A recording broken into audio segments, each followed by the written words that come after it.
Welcome, everybody. It's Cannabis News. I am your host, Joe Klare. It's June 11th, 2019. The show, as always, is presented by the Marijuana Times. Check us out at marijuanatimes.org. Click the video tab there to find the show. A bunch of great articles there as well. All of it can be found at marijuanatimes.org. Today, we're talking about New York legalization, why that hasn't happened yet, at least for adult use. Also, more on the governor of Iowa and her personal problems with expanding the state's CBD law, and a sheriff who warned of fentanyl-laced marijuana has to backtrack a bit on that. All of that's coming up. But first, of course, Cannabis News is brought to you by Natureside, nature-side.com, and their organic, all-natural pesticides. Make sure you're growing safe and poison-free. Don't use harmful chemicals on what you are growing, especially if what you are growing is something that people are going to be ingesting into their bodies. Don't use banned pesticides. Be regulatory compliant in the state that you are growing in. All of these things can happen with just a visit to Natureside, nature-side.com, and their organic, all-natural pesticides. Thank you, Natureside, for all it is you do. This first story by Andrew Ward over at marijuanatimes.org. Why hasn't New York legalized? What's the holdup? Basically, Andrew went to the Cannabis World Congress and Business Expo in New York on May 30th to talk with people there, vendors and such, about what they feel the holdup is when it comes to legalization in New York. Something we've talked about before, you know, with the holdup, if you will, in New Jersey and New York and Connecticut, New Hampshire, and Vermont. It seems like there's a theme in the Northeast.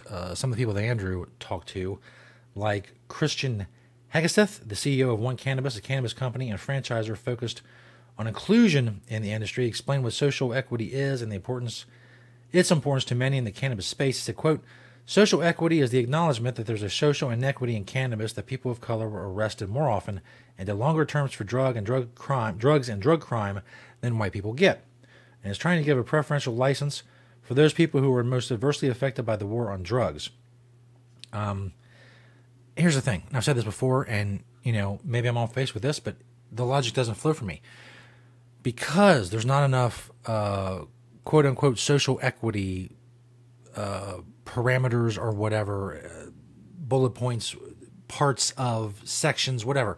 Because there's not more social equity in the legalization bills as they are in New York, the plan is to keep fighting for that social equity by continuing the policies for at least another year that are devastating these communities. So let's say black people are being targeted for arrests for marijuana. And the theory goes that we're going to keep arresting black people more for marijuana than white people for a longer period of time, because in the end, somehow we're going to get those people who had their lives destroyed in criminal records and such and had to go to jail or whatever, we're going to get them a preferential treatment for a license for a marijuana business. Is that the logic of this? Keep sending young black men to jail, and eventually down the line, we'll legalize. And when we do legalize, finally, we're going to have a little section in there that says, hey, young black men, I know we destroyed a lot of your lives, but guess what? You get first crack at marijuana licenses. What if they don't want to be in the marijuana industry? What are you going to do for them then? Explain to them, well, I know we could have legalized earlier if we would have left some of the social equity stuff go, and you may not have went to jail or not have a criminal record right now. And I understand you don't want to be in the marijuana industry. There's something else we can get you. You know, like a gift card or something. Would you like a gift card to O'Charlie's? I mean, again, I know I'm white. I'm as white as they come. Maybe I don't get it, but I don't see how continuing to send black people to jail helps with social equity. I don't understand. Continuing the policies that are harming them is going to help them in the long run. No. I say legalize now, make less of them go to jail, and I understand that the racial disparities still exist in states where legalization happens, but the point is, overall, the number needs to come down. And when all the numbers are zero, then everybody's equal. When no one's getting arrested for marijuana, then everything is a level playing field when it comes to arrests. Now, if you want to talk about social equity and preferential licenses and all that, go debate. But in the meantime, they're still being harmed. And it's easy to sit back and say, well, we're going to wait. We're going to wait. I'm a rich white person, and we all got a bunch of rich white people here, and we're all going to wait until there's social equity, and then we'll support legalization. The logic escapes me. Absolutely, utterly escapes me. They got other problems with it. Oh, they're trying to figure out where the taxes are going to go. just ancillary stuff that all can be worried about after legalization. But everybody puts it in front of legalization, and then legalization doesn't happen. And then you don't have to worry about it, do you? Because there's nothing to worry about. There's no legalization, so you don't have to worry about where the tax money's going to go, because there's none. You don't have to worry about social equity, because black people are still going to jail. So you don't have to worry about any of it. It makes no sense. Next, more not making sense. None of these things make sense today. That's the theme for today's show. If there's ever a theme for a show, I will try to point it out. Not that I try to for themes, but if they come about organically, naturally, I will point them out. Things that do not make sense. Check this out. This is a story we've talked about before, the Iowa governor vetoing a medical marijuana bill, which is really just a CBD expansion bill with a little bit of THC expansion in there. Governor Kim Reynolds cites personal alcohol struggles and medical marijuana veto. See, she's vetoed something that got huge majorities, 96-3 in the House and 40-7 in the Senate in Iowa. So she has to come out and explain these things and explain why she made this decision. It was a tough call for me. The governor said after her veto of the House File 732, it would have removed a 3% cap on THC and instead limited amounts of medical cannabis a patient could have prescribed at one time to 25 grams over 90 days. It was too much of a jump for me, Reynolds said on WHO radio. She says she's not opposed to raising the cap because I know it works for people. I heard the story, she said. I respect that. I want to help be a part of that too, but I have to be balanced in how I move forward with this. Here's my problem. She says, I understand the world of addiction. I get it. I know how fleeting recovery can be. We have to balance all that. Where's the part where she talks about her alcohol problem or whatever? Did I miss that? Did I skip that? I don't know. Marijuana gummy. This is annoying. Where's the part about the alcohol? I hate stories like this. I really, really hate stories like this. She's going to work with the legislature to find a better approach.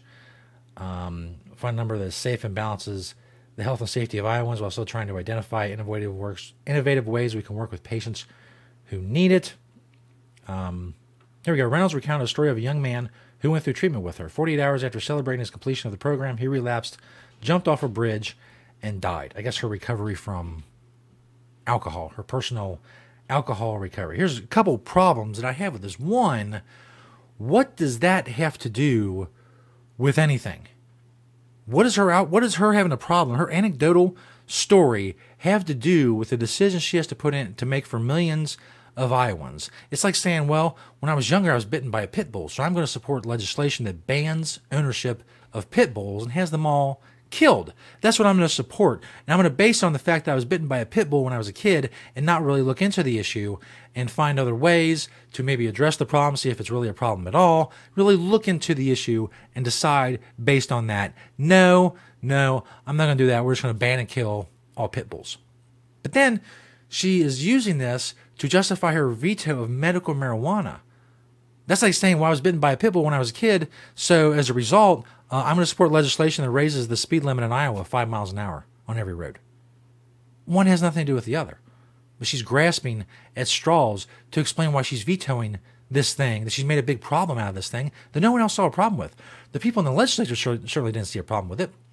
Going to slightly expand the medical marijuana program, the CBD program that's going on right now in Iowa. We're going to slightly expand that just a little bit. And she's, oh no, it's too much of a jump for her. It's too much of a jump for her because she had a problem with alcohol. So what? It sucks for you, but so what? What does your personal story have to do with a decision not to expand medical marijuana? The answer is nothing. The answer is nothing. This woman has no idea what she's doing, but she has the power over medical marijuana in Iowa. And there's been threats to override the veto. Just do it already. You obviously have the majorities. Just do it. This woman has no idea what she's talking about. She shouldn't be making these decisions, and now she is. Here's what we have. Continuing on that theme, people in power making decisions they have no business making. Sheriff who warned of fentanyl-laced weed says test aired. This is from AP. A sheriff who warned of fentanyl-laced marijuana in the Hudson Valley now says further testing shows none of the potent opioid in the weed. Sullivan County Undersheriff Eric Chabody Chabody says a field test of marijuana seized during a traffic stop in April was positive for fentanyl. But follow-up testing at the State Police Crime Lab determined there was no fentanyl. This we've heard a lot. We've heard a lot about fentanyl-laced marijuana without actually seeing any of the fentanyl-laced marijuana produced for testing. Chabady says it appears chemicals in the field test kit reacted with plant material to give a false positive for fentanyl. The sheriff's office put out a warning of dangerous street drugs after the marijuana was confiscated in a Walmart parking lot in Thompson on April 8th. So they put out a warning based on a false report of a thing that has likely never happened. There are many reasons. I guess there's reasons you would put fentanyl in marijuana. I mean, I don't know. It doesn't seem like... Why wouldn't you just sell the fentanyl by itself? Is it not more expensive than marijuana? I mean, with the restrictions on fentanyl and the DEA cracking down and lowering quotas for how many are made a year, isn't selling fentanyl more lucrative than selling marijuana? Would you lace the weed with the fentanyl and then raise the price of the weed? And when people ask you why the price of the weed's so high, you just say, what? It used to be in Tommy Chong's house. He sneezed on it once, so that's why it's so expensive? Or would you tell him the truth and say there's fentanyl in it? And it might kill you. Again, things make absolutely no sense. And a lot of people in authority won't examine that. They just won't examine that. Like the governor of Iowa won't examine what her alcohol use has to do with medical marijuana in her state. Just won't think about that. She'll say, oh, well, it's too much of a jump for me. This sheriff won't ask himself why people are putting fentanyl in marijuana.